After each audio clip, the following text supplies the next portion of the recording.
Tayari nimeshafika Tunduma maeneo ya Mpemba. Kuna jamaa mmoja anajiita Jux Montana, nimemtafuta mwisho siku nimemnasa. Nilisema kabisa nikimkuta lazima nipige niue kwa sababu uwezekani ajulikane Tunduma nzima Jux Montana. Namtafuta sana, nilikuwa nateseka kumkuta leo nimemkuta. Yuko hapa, ngoja nimfuate huyo hapa barabarani. Jux Montana.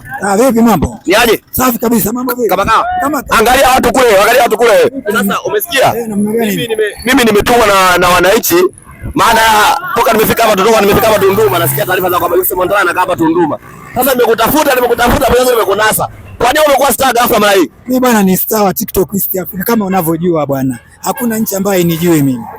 Kwa hiyo kama wewe ni star wa East Africa. East Africa maana yake au dunia nzima maana yake? Yaani dunia nzima inanitambua mpaka sasa hivi. Kama mimi ni nani na niko kwenye tasnia gani? Kuna siku nimekuwa nimevaa jezi za Simba. Zile jezi lazima au ndo kama unaona mimi nitatia nasema zile jezi za kwake. Je, nataka kujua kuishabikia Simba ni wewe umependa au kisa wazazi wako wanakulazimisha?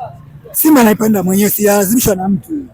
Kwa hiyo umependa Simba kushabikia Simba, ndio mwenyewe ni moyo wako umefanya ushabiki. Moyo wangu umeniruhusu. Jamani, ndugu waandishi wa watazamaji, kwa kuwa ameshaona Jux amejitetea vizuri, angekosea ningepiga kichwa basi kama shani nusu. Jamani, haya tukutane kesho jamani.